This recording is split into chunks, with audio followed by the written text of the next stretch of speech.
Hello everyone, welcome to the Commerce JRF Adda platform. So this is Soumya here and I have qualified UGC NET JRF with 99.29 percentile in commerce. आज का session start करते हैं और आज की जो unit है वो है legal aspect of business. Top 50 concepts या टॉप 50 एमसीक्यूज आपके साथ यहाँ पे मैं शेयर करने वाली हूँ और ये बहुत ही मोस्ट इंपॉर्टेंट कॉन्सेप्ट्स हैं जो आपको पढ़ने हैं। चलिए तो फर्स्ट क्वेश्चन आपकी स्क्रीन पर है। Duties of a bailor includes, option है आपके, take care of goods, bear extraordinary expenses, return accretion to the goods, indemnify the bailee and disclose the known faults. अब आपको बेलमेंट के बारे में पता होना चाहिए। पूरी डिटेलिंग में मैं क्लास ले चुकी हूँ बेलमेंट और प्लेज पे, आप जाके चेकआउट कर सकते हैं। देखिए यहाँ पे मैं फिर भी आपको थोड़ा सा सिंपल सा बता देती हूँ बेलमेंट होता क्या है और बेलर और बेली क्या होते हैं, जिन्होंने भी अगर नहीं पढ़ा है कॉन्सेप्ट तो।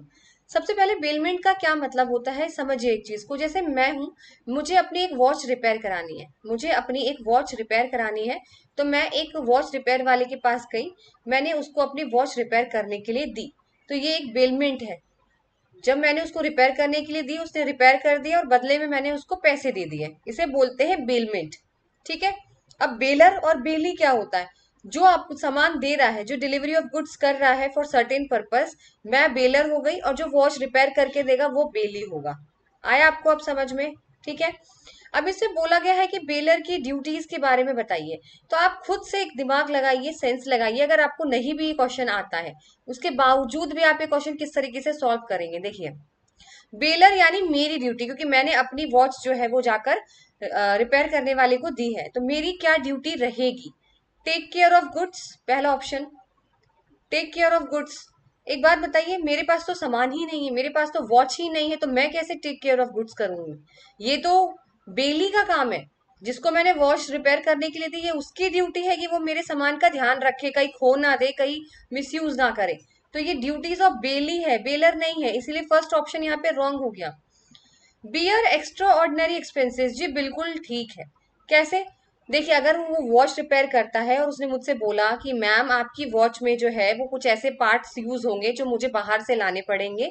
आपने कई बार देखा होगा कि बाहर से मैं मंगवाऊंगा और उसके बाद आपकी रिपेयर होगी, तो उसका एक्स्ट्रा खर्चा आपको देना पड़ेगा। तो वो मेरी ड्यूटी है कि अगर कुछ भी एक्स्ट्रा ऑर्डिनरी खर्चा हो रहा है मेरी घड़ी के अंदर ठीक करने में, तो मैं उसे दूंगी। तो यहाँ पर सेकंड ऑप्शन सही है। Return accretion to the goods, तो ये रिटर्न, पहली बात तो रिटर्न कर रहा है। अगर आपको अक्रीशन भी समझ में नहीं आया तो वापस करना, तो वापस करना मेरी ड्यूटी थोड़ी ना है। जिसने मेरी घड़ी ली है उसकी ड्यूटी है कि वो मुझे ठीक करके वापस दे। तो ये तो ऑटोमेटिकली रॉन्ग हो गया। लेकिन इसका मतलब क्या है अक्रीशन का? अक्रीशन का मतलब अगर मेरे सामान में किसी भी तरीके का इंक्रीमेंट होता है तो वो भी मुझे मिलेगा। अब मैम ये इंक्रीमेंट कैसा है? मैंने एक एग्जाम्पल दिया था, अगर आपने मेरे पीछे जो मैंने आपको लेक्चर्स कराए हैं, अगर आपने वो पढ़े होंगे तो मैंने बोला था कि मेरे पास काऊ है और काऊ मैं कहीं घूमने गई और मैंने काऊ को किसी के पास, अपने नेबर के पास दे दिया और मैंने बोला कि आप इसका ध्यान रखिए प्लीज, और मैं आऊंगी तो आप मुझे काऊ मुझे वापस कर दीजिएगा। उतने टाइम में क्या हुआ, काऊ ने एक बच्चे को जन्म दिया।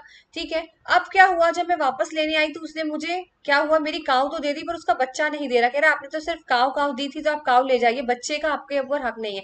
पर ऐसा बिल्कुल नहीं होता, क्योंकि काऊ तो मेरी चीज, मेरी ही थी ना। तो जो उससे जो भी अक्रीशन हुआ है, जो भी उसका बच्चा जो जन्म लिया गया है, तो उस पे भी मेरा ही हक है, तो वो दोनों चीजें वापस करेगा। ठीक है। तो यही बोला गया है कि return accretion to the good. अगर आपके सामान में कोई भी जो एक्स्ट्रा इंक्रीमेंट हो जाता है, कोई चीज बढ़ जाती है आपके सामान में, तो वो भी आपको मिलेगी। ठीक है। फिर इंडेमनीफाई द बेली, बिल्कुल अगर मेरी वजह से कोई भी नुकसान होता है, देखिए बेली को अगर मैं वापस उसको दिया, उसने सामान मंगा लिया ठीक है रिपेयर करने के लिए, और मैंने बोला जाओ मुझे तुमसे ठीक नहीं करानी, तो उसका तो देखिए लॉस हो गया ना। उससे बाहर से सामान मंगाया था, पार्ट्स मंगाए थे वॉच के, लेकिन इसलिए अगर कुछ कॉम्पनसेशन होगा तो वो मुझे देना पड़ेगा, ये तो मेरी ड्यूटी है। डिस्क्लोज नोन फॉल्ट्स, बिल्कुल ये भी करेक्ट है। देखिए अगर मेरी घड़ी में क्या क्या दिक्कत है कि मुझे उसे खुल के बताना पड़ेगा। आप समझ रहे हो? अगर मैं उसको जाके ऐसे ही नहीं दे दूंगी। अगर आपका कोई सामान खराब है, आप पूरी डिटेल में जाके बताएंगे, सारी चीजें आप बताएंगे इसमें क्या क्या फॉल्ट है। कोई भी चीज अगर आप छुपाते हैं तो आप रिस्पॉन्सिबल होंगे। ठीक है। इसीलिए यहाँ पर आपको सारे फॉल्ट जो भी डिफेक्ट हैं चीज में वो आपको बताने होते हैं। इसलिए ऑप्शन नंबर यहाँ पर बी, डी और ई, यहाँ पर आपका डी आंसर यहाँ पे सही हो जाएगा। देखिए एक पॉइंट मैंने आपको एक्सप्लेन किया है, जिन्होंने मेरी क्लास नहीं ली है वो भी समझ जाएंगे। ठीक है। तो सिर्फ चाहती तो मैं आपको आंसर डी करके और यहाँ पे खत्म कर सकती थी, लेकिन मेरा मोटिव सिर्फ यही है कि आप लोगों को कॉन्सेप्ट समझ में आना बहुत जरूरी है। आप लोगों को बेलमेंट के बारे में नहीं पता होगा तो फिर मैं कैसे आपको कह दूंगी कि आप टिक लगाइए और आगे बढ़िए, नहीं। तो option number D, B, D, E यहाँ पर ठीक होगा, और मैंने बता दिया है क्यों ठीक होगा यहाँ पे। चलिए नेक्स्ट क्वेश्चन।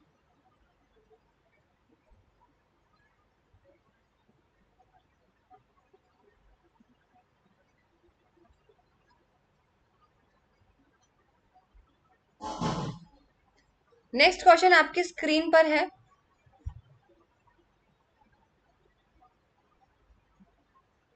चलिए बताइए। ये टॉपिक भी मैं पूरा करा चुकी हूँ, डिस्चार्ज ऑफ कॉन्ट्रैक्ट, ये भी आप पढ़ सकते हो, पूरा एक टॉपिक पे सेशन लिया हुआ है मैंने। देखिए, in which of the following methods a contract is said to be discharge by mutual consent. Mutual consent से कौन कौन से मेथड है जिससे कॉन्ट्रैक्ट को खत्म किया जा सकता है, पर म्यूचुअल कॉन्सेंट होगा, दोनों की सहमति से होगा। Novation, recession, रेमिशन, alteration, accord and satisfaction, that is satisfaction, spelling यहाँ पे थोड़ी सी रॉन्ग है बट सेटिस्फेक्शन है यहाँ पे, ठीक है।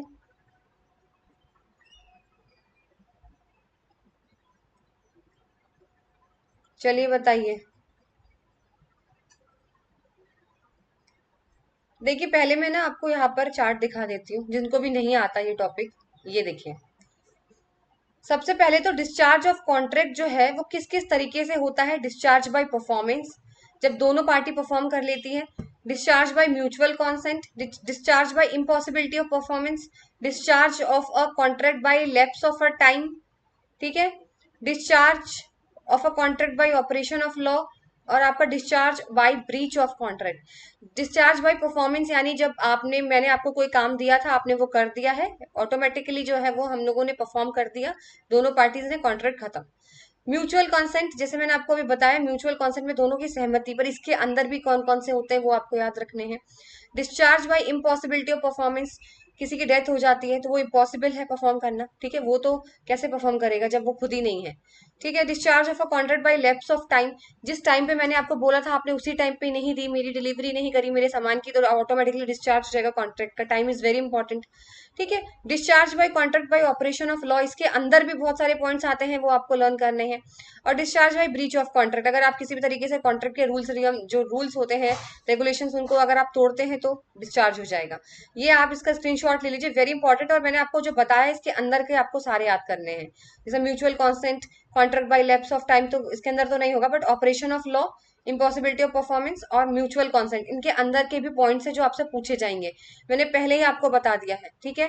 क्योंकि मैंने ये पहले सेशन ले लिया था, अंदर इसके क्या क्या आता है, इसलिए मैंने यहाँ पे सिर्फ आपको ऊपर ऊपर का दिखाया है। इसके अंदर का जरूर लर्न करके जाइएगा, नहीं तो क्वेश्चन आ जाएगा, फिर आप कहेंगे क्वेश्चन कहाँ से आया है। इसके बाद जो है डिस्चार्ज बाय म्यूचुअल कॉन्सेंट, तो देखिए म्यूचुअल कॉन्सेंट में आपके novation, alteration, रेमिशन, rescission, merger, accord and satisfaction सब आता है, ठीक है। तो इसके अंदर जो आपका आंसर होगा वो ऑल ऑफ द अबव होगा। यहाँ पर नोवेशन भी होगा, रिसेशन भी होगा, रेमिशन भी होगा, ऑल्टरेशन भी होगा, और अकॉर्ड और सेटिस्फेक्शन भी यहाँ पे होगा, ठीक है। तो सारे ऑप्शन यहाँ पे ठीक है, और मैं आपको एक्सप्लेन कर देती हूँ इसके अंदर क्या क्या है सारी चीजें, ठीक है। सबसे पहला,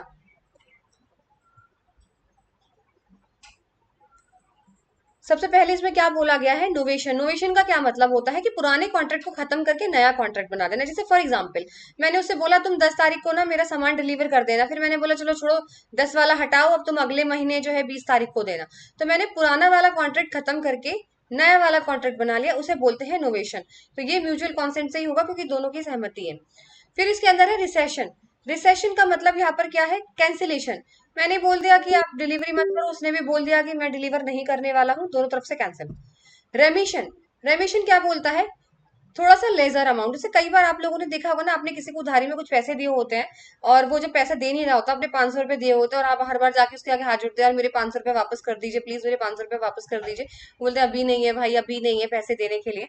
फिर वो एक दिन आपसे बोलता है कि मेरे पास तो 300 रुपए ही है, तो वो कहता है भैया तुम छोड़ो, 300 रुपए दे दो मुझे, मेरे 500 रुपए नहीं चाहिए, मुझे 300 रुपए दे दो, कॉन्ट्रैक्ट खत्म करो। यानी आप लेजर अमाउंट भी एक्सेप्ट करने को तैयार हो जाते हैं, ठीक है। आया समझ में आपको।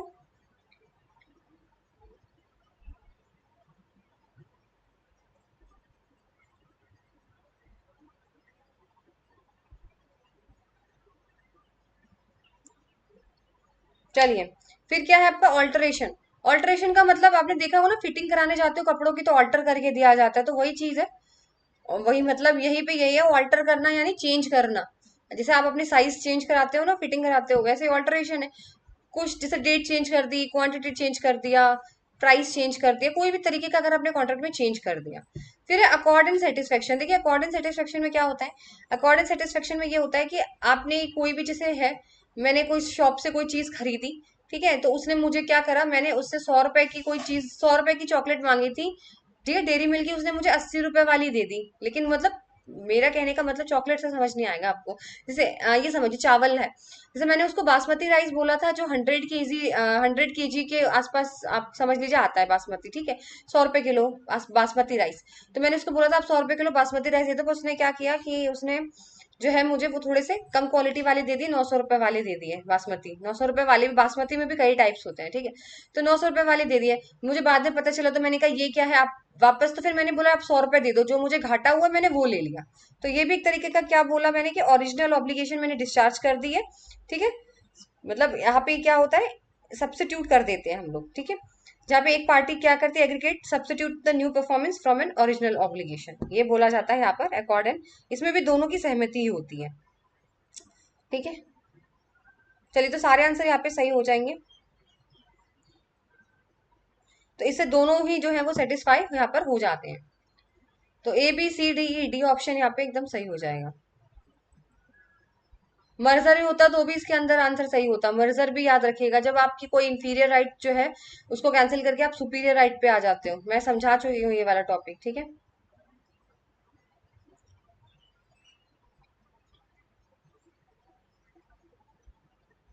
चलिए नेक्स्ट क्वेश्चन।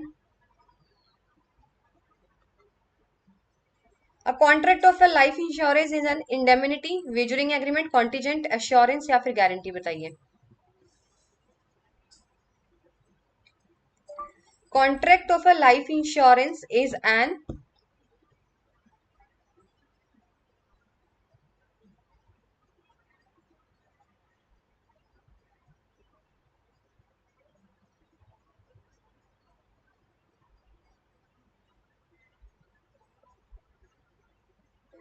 चलिए बताइए इसका आंसर क्या होगा।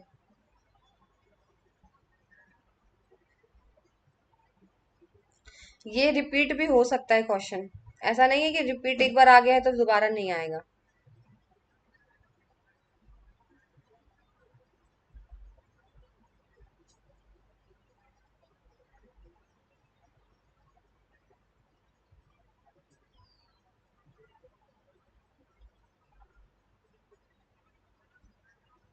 देखिए इसका आंसर होगा आपका सी और डी।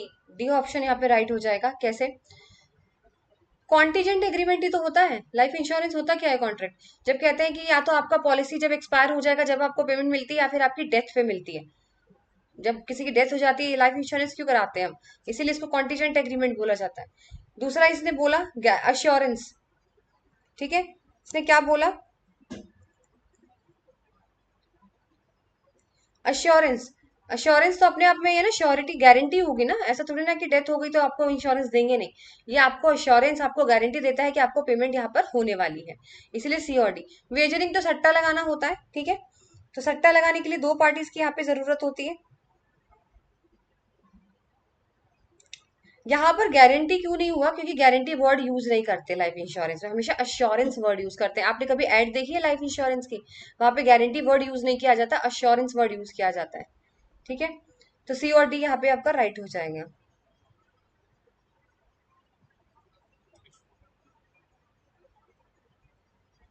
चलिए नेक्स्ट क्वेश्चन।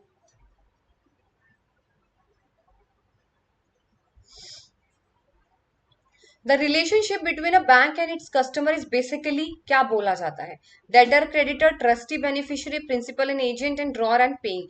देखिए जब भी कोई भी कस्टमर और बैंक का जो रिलेशनशिप होता है, हमेशा ट्रस्टी और बेनिफिशियरी का रिलेशनशिप इसको बोला जाता है, ठीक है। तो यहाँ पर आपका ऑप्शन जो बी है वो यहाँ पर राइट हो जाएगा, आंसर नंबर बी।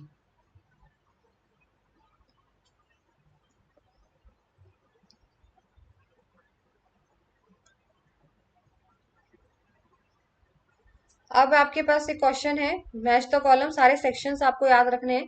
सेक्शन से क्वेश्चन हर बार एक बार जरूर बनेगा, 110%। चाहे आप ये लिख के ले लीजिए, सेक्शन से एक बार जरूर क्वेश्चन आएगा।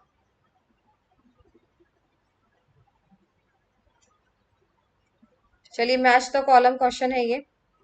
अब इसमें तो लर्न करना पड़ेगा सेक्शन, ये तो ठीक है।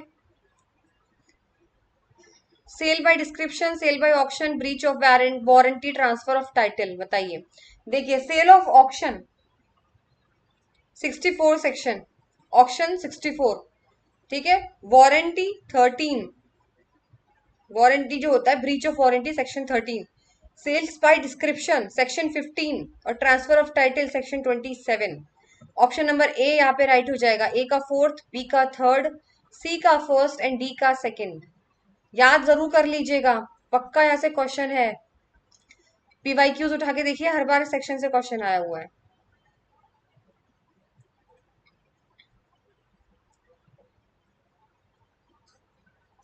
Next question on your screen, an instrument to be called negotiable as per the Negotiable Instrument Act 1881 if it possesses which of the following characteristics।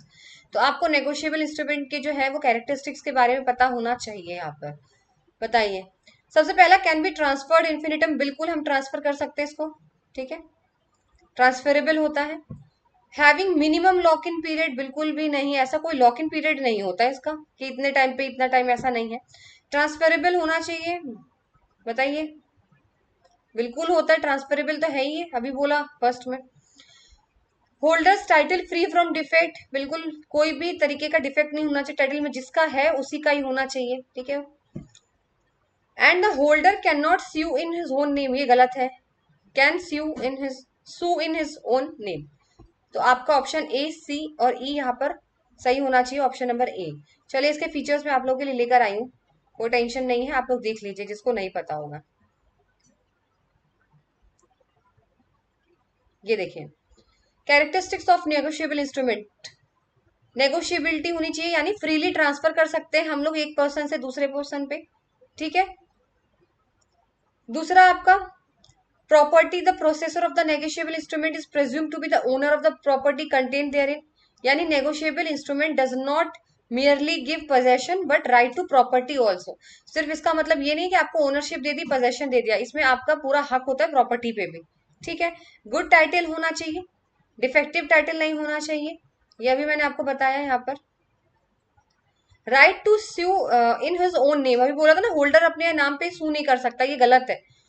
Where the negotiable instrument जब accept नहीं होता है, dishonour हो जाता है, तो जो transfer ही होता है नेगोशिएबल इंस्ट्रूमेंट का, उसके पास पूरा राइट होता है कि वो अपने नाम पर जो है वो सू कर सकता है कोर्ट में और अमाउंट रिकवर करा सकता है, ठीक है। फिर है इसका प्रिजम्पशन, कुछ प्रिजम्पशंस होते हैं जो इसके अंदर अप्लाई होते हैं, जो आपको पता होना चाहिए। डेट, टाइम एंड कंसिडरेशन यहाँ पे मैंने लिखा नहीं है, क्योंकि मैं आपको ओरली बता देती हूँ यहाँ पर, ठीक है। प्रिजम्पशंस होते हैं नेगोशिएबल इंस्ट्रूमेंट के, जिसमें आता है आपका डेट, टाइम और आपका यहाँ पर कंसिडरेशन, कि हर जो नेगोशिएबल इंस्ट्रूमेंट होता है जो हम करते हैं वो कंसिडरेशन के लिए होता है, भाई बदले में आप लोगे तो पेमेंट होगी, सर्विस लोगे तो पेमेंट देना पड़ेगा, ठीक है। भाई आपको एक्सचेंज में कुछ तो मिलेगा ना, फ्री का काम तो कोई कहीं पे भी नहीं है। नेगोशिएबल इंस्ट्रूमेंट में डेट होनी चाहिए, प्रिजम्पशन डेट होनी चाहिए, ठीक है। इट वाज कब कब ड्रॉन हुआ था उसकी डेट लिखी होनी चाहिए, टाइम ऑफ एक्सेप्टेंस वहां पे लिखा होना चाहिए, स्टैंप लगा होना चाहिए, ठीक है। ये सारी चीजें जो आती है आपके प्रिजम्पशंस में आती है।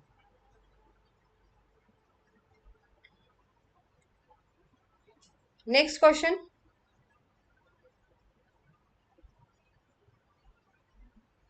arrange the following steps in a logical sequence in recourse to disowning a negotiable instrument। जब negotiable instrument डिसोनर होता है, एक्सेप्ट नहीं होता, तो कौन कौन से इसमें स्टेप्स होते हैं, बताइए। तो देखिए यहाँ पर लगाइए, सबसे पहले नोटिस दिया जाता है ना डिसोनर का, तो आप ऑटोमेटिकली आपका जो ऑप्शन नंबर ए है वो सही हो गया, क्योंकि डी वाला ऑप्शन कहीं भी नहीं है। देखिए, सबसे पहले यहाँ पे डी ही दिया हुआ है, क्योंकि सबसे पहले आप नोटिस ही देते हो डिसोनर कि हमने एक्सेप्ट नहीं हुआ है ये, ठीक है। उसके बाद आप नोटिंग करते हो, ठीक है, रिकॉर्ड होता है। उसके बाद फिर प्रोटेस्टिंग, ठीक है, फिर उसके बाद कंपनसेशन, और फिर लास्ट में आपका पेनल्टीज। ये याद रखिएगा इसका सीक्वेंस, सबसे पहले नोटिस ऑफ डिसओनर, फिर नोटिंग, फिर प्रोटेस्टिंग, फिर कंपनसेशन, फिर उसके बाद अगर नहीं मिलता है तो पेनल्टीज या लीगल एक्शन लिया जाता है। पेनल्टीज की जगह लीगल एक्शन भी आता तो आप लीगल एक्शन लगाते लास्ट पॉइंट, ठीक है। तो आपका ऑप्शन है DACBE, ऑप्शन नंबर ए।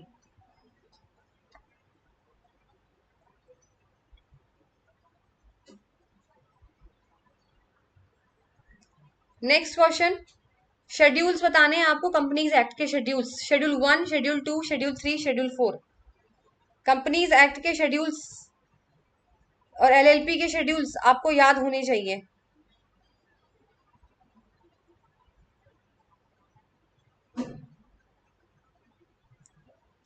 चारों शेड्यूल्स आपको लर्न होने चाहिए, बहुत इंपॉर्टेंट है ये।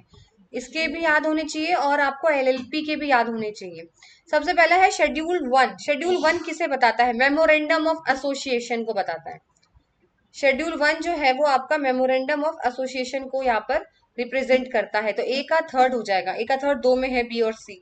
ठीक है, चलो आगे बढ़ते हैं। और डी का सेकंड भी सब में सेम दिया हुआ है। फिर आता है आपका सेकंड शेड्यूल, जो आपका सेकंड है इसके अंदर आता है आपका डेप्रिसिएशन। किस तरीके से हम डेप्रिसिएशन कंप्यूट करते हैं वो चीज आती है, ठीक है। फिर शेड्यूल थर्ड में जो आता है आपका balance sheet and profit and loss आता है। शेड्यूल 4 के अंदर आपका कोड फॉर इंडिपेंडेंट डायरेक्टर्स आता है, ठीक है।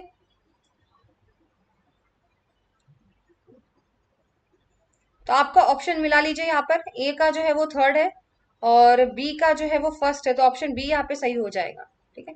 कभी कभी ये भी पूछ लेते हैं कि जो शेड्यूल थर्ड है इसके अंदर बैलेंस शीट और प्रॉफिट एंड लॉस पार्ट 1 में आते हैं या पार्ट 2 में आते हैं, ये भी आपको याद रखना है, ठीक है। शेड्यूल थर्ड भी पूछ लिया जाता है आपसे यहाँ पर कि पार्ट 1 इसके अंदर, पार्ट 1 में प्रॉफिट एंड लॉस आता है या फिर बैलेंस शीट आती है, ठीक है। तो पार्ट 1 जो आप याद रखेंगे यहाँ पर कंपनीज एक्ट के अंदर, यहाँ पर इसे ये जरूरी है आप लोगों को याद रखना है, ठीक है। स्क्रीनशॉट आप चाहें तो इसका ले सकते हैं, क्वेश्चन काफी अच्छा है ये वाला।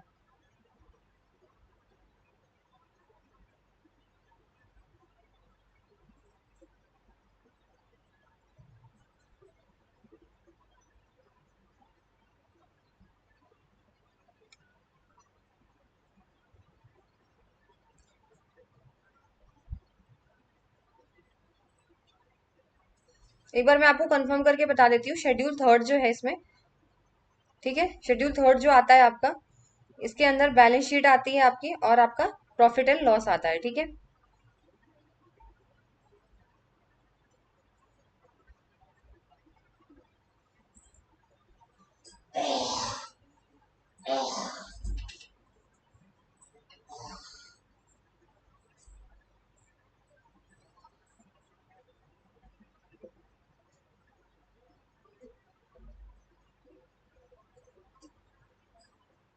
चलिए, ठीक है। तो शेड्यूल थर्ड पार्ट 1 आपका बैलेंस शीट है, फिर आपका प्रॉफिट एंड लॉस है। इस तरीके से ये यहाँ पे क्वेश्चन आता है एग्जाम में। तो ऑप्शन नंबर यहाँ पर बी आपका सही है।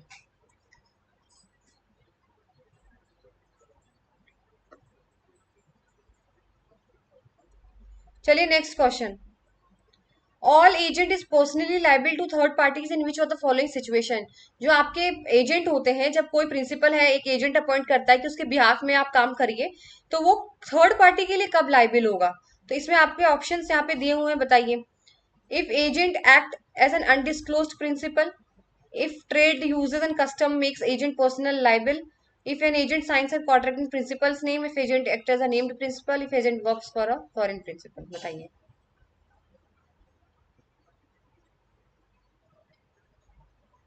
यहाँ पे मैं कंडीशंस आप लोगों के लिए लेकर आई हूँ, यहाँ पे सारी मैं आपको यहाँ पे बता दूंगी, ठीक है।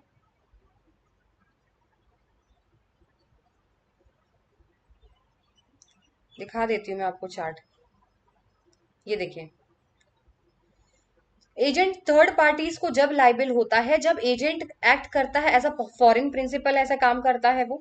When the agent acts for undisclosed principal, undisclosed principal कौन से होते हैं? जो अपनी आइडेंटिटी थर्ड पार्टी को नहीं बताते हैं, वो अपने एजेंट को अपने बदले काम करने के लिए भेजते हैं और थर्ड पार्टी को कभी उनकी आइडेंटिटी के बारे में पता नहीं चलता कि असली कौन है, ठीक है। when the agent acts for a disclosed principal who cannot be sued, where the agent authority is coupled with interest, when an agent receives और पेज मनी बाय मिस्टेक और फ्रॉड से दे देता है कभी, या तो जब एजेंट साइन करता है नेगोशिएबल इंस्ट्रूमेंट अपने नाम पर, या फिर जब एजेंट जो है वो अपनी अथॉरिटी से कुछ ज्यादा ही काम कर जाता है, एक्सीड कर देता है अथॉरिटी, ठीक है। When the contract expressly provide, जब कॉन्ट्रैक्ट में लिखी होती है चीजें। When the agent act for the non existing principal and where the according to the trade usages agent is personal liable. तो इसमें कौन कौन से ऑप्शन है, आप चाहे स्क्रीनशॉट ले लीजिए, वेरी इंपॉर्टेंट, ये सारे पॉइंट्स है, इससे बाहर कुछ नहीं आएगा। तो अगर मैं यहाँ पे बात करूं तो मैंने आपको सारे यहाँ पे पढ़ा दिए हैं, अब आप चूज करने में तो आसानी होगी। If an agent acts for undisclose principal, one बिल्कुल करेक्ट है। Trade usages and custom makes agent personal liable, ये भी करेक्ट है मैम, ठीक है। ए बी वाला बिल्कुल सिस्टम यहाँ पे करेक्ट है। और जब एजेंट साइन करता है कॉन्ट्रैक्ट द प्रिंसिपल नेम, ये नहीं है, ठीक है। If the agent work act for a named principal, ये भी नहीं था। If agent work for a foreign principal, ये ठीक है। तो ए बी और ई यहाँ पर आपका आंसर सही हो जाएगा। ऑप्शन नंबर बी यहाँ पे आपका सही है, ए बी और ई।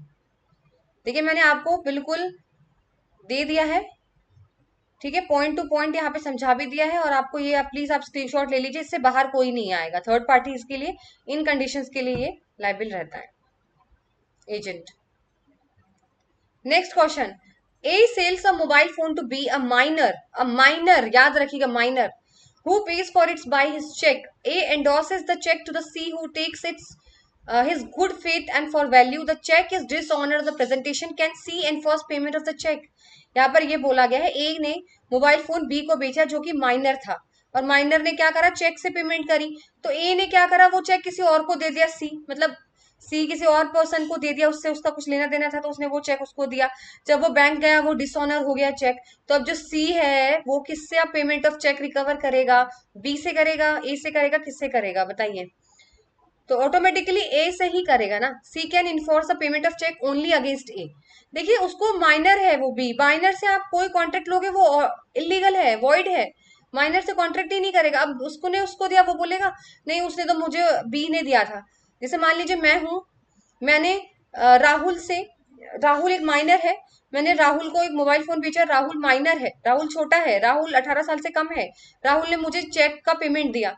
तो फिर मैंने चेक का पेमेंट लिया, मैंने एक श्रेया है, मैंने श्रेया को जाकर वो चेक दे दिया, क्योंकि मुझे उसको देना था चेक, मेरे पास उधार थे उसके पैसे, तो मैंने वो 10,000 का चेक उसको दे दिया। और वो बैंक गई और बैंक में उसको डिसऑनर हो गया वो चेक, तो वो मेरे पास ही आएगी ना, राहुल के पास थोड़ी ना जाएगी, क्योंकि राहुल वैसे भी माइनर है, ठीक है।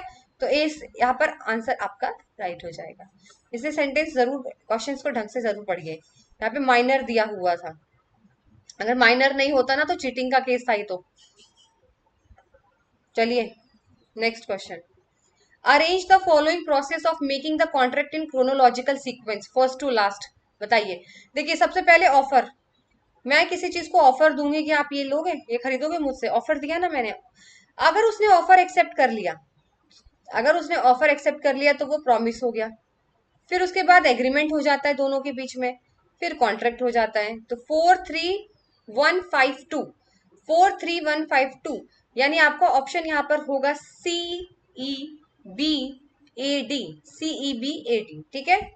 ये तो आपको आना चाहिए, बहुत बेसिक क्वेश्चन था ये तो, ये प्रोसेस आपको आना चाहिए कॉन्ट्रैक्ट का, सबसे पहला चैप्टर यही है, ठीक है। अब देख लीजिए एक बार फिर भी, चलिए ये देखिए ऑफर, सबसे पहले प्रपोजल दिया जाता है, एक पार्टी प्रपोज ऑफर करती है दूसरी पार्टी को, फिर जो ऑफर ही होती है जिसको ऑफर दिया गया वो एक्सेप्ट कर लेता है, ठीक है, सारे टर्म्स वगैरह मान लेता है।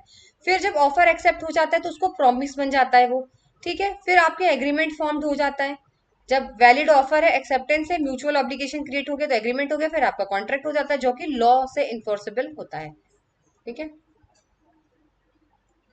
चलिए last question, who are not eligible to get the information under the RTI Act from the following। बताइए, corporation, association, company, citizen and legal entities. तो देखिए कोई नहीं ले सकता, सिर्फ इंडियन सिटीजन के पास हक होता है लेने का, कॉर्पोरेशन नहीं लेगा, एसोसिएशन नहीं लेगा, companies not allowed, legal entities को भी नहीं अलाउड है, सिर्फ citizen, only Indian citizens are eligible to get the information under the RTI act, ये याद रखिएगा। और अगर डॉक्यूमेंट की बात करें तो फाइल नोटिंग जो होती है, फाइल नोटिंग याद रखिएगा, file noting, file noting RTI के अंदर डॉक्यूमेंट में नहीं आती, ये क्वेश्चन भी आ चुका है, मैंने आपको ओरली बता दिया है, फाइल नोटिंग डॉक्यूमेंट आरटीआई के अंदर नहीं आती। दूसरा, इंडियन सिटीजन ही सिर्फ एलिजिबल होता है इंफॉर्मेशन लेने के लिए। तो ऑप्शन यहाँ पर ए बी सी ई रॉन्ग हो जाएंगे, option number B. I hope आपको समझ आ गया हो। चलिए, बाकी के एमसीक्यूज आपसे नेक्स्ट सेशन में होंगे, और अगर जेन्युइनली आपको सेशन अच्छा लगता है तो प्लीज लाइक एंड शेयर जरूर करिए, और अपने शेयर्स, अपने जो भी थॉट है उनको शेयर करिए कमेंट सेक्शन में। तब तक आपसे नेक्स्ट सेशन में मिलते हैं। Till then, goodbye, take care.